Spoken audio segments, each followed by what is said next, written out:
আসসালামু আলাইকুম সবাইকে। আগামীকালকে আমাদের এইচএসসি রেজাল্ট দিবে।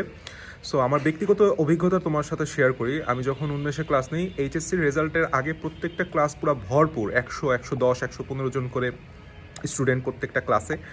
আর তোমার বড় বড় ব্রাঞ্চ যেহেতু, কিন্তু যখনই আমি রেজাল্টের পরে, এইচএসসি রেজাল্টের পরে আমি ক্লাস নিতে গেছি, দেখি যেই ক্লাসে 100 জন ছিল সেই ক্লাসে স্টুডেন্ট সংখ্যা হচ্ছে 10 থেকে 15 জন। তার মানে তুমি বুঝতে পারতেছো রেজাল্টের পরে আসলে মেডিকেল ভর্তি পরীক্ষার যেই অ্যাকচুয়াল স্টুডেন্টগুলো সেটা ধাস করে একটা ধস নামবে, ধাপ করে পড়ে যাবে। হ্যাঁ, যদি এইখানে থাকতো তাহলে এরকম অর্ধেক হয়ে যাবে। সো এখন রেজাল্ট যাদের 5 হবে তাদের আসলে এই জায়গাটা কাজে লাগানো উচিত, যে তাদের কম্পিটিটর্স বললাম আরও কমে গেছে এবং অনেক সংখ্যক কমে যাবে, অনেক সংখ্যক কমে যাবে। 2 নম্বর হচ্ছে যাদের রেজাল্ট 4.9 আর 5-এর মধ্যে, তাদের মেডিকেল অ্যাডমিশন কন্টিনিউ করা উচিত। আমি মনে করি উচিত, তাদের পক্ষে অবশ্যই সম্ভব, অবশ্যই সম্ভব। এবং এইচএসসি 25 ব্যাচে বললাম একটা রেজাল্টের ধস নামতে যাচ্ছে, এটা তুমি শিওর থাকো।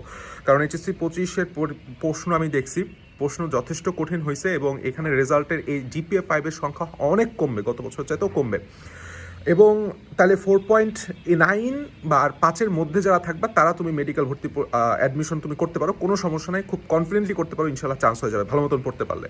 কিন্তু যাদের 4.9-এর চেয়ে কম, তাদের উচিত হচ্ছে এখন মেডিকেল অ্যাডমিশন থেকে ভার্সিটিতে সুইচ করা। তাইলে কি হবে, সামনে আমাদের ঢাকা ভার্সিটি আছে, তোমরা জানো ঢাকা ভার্সিটির ভর্তি পরীক্ষার ডেটটা একদম মানে মারাত্মক জঘন্য ডেট ফেলাইছে। সো কিছু করার নাই আসলে। তো তুমি এখন যদি মেডিকেল প্রিপারেশন নিতে থাকো, আলটিমেটলি তোমার মেডিকেল হবে না, ভার্সিটিতে হবে না। কিন্তু যারা 4.9-এর কম পাবা, তারা যদি এখন থেকে একটু সুন্দর মতো গুছায় ভার্সিটির প্রস্তুতি নাও, তোমার খুব ভালো ভার্সিটিতে ভালো সাবজেক্টে চান্স পাওয়া পসিবল, ঠিক আছে?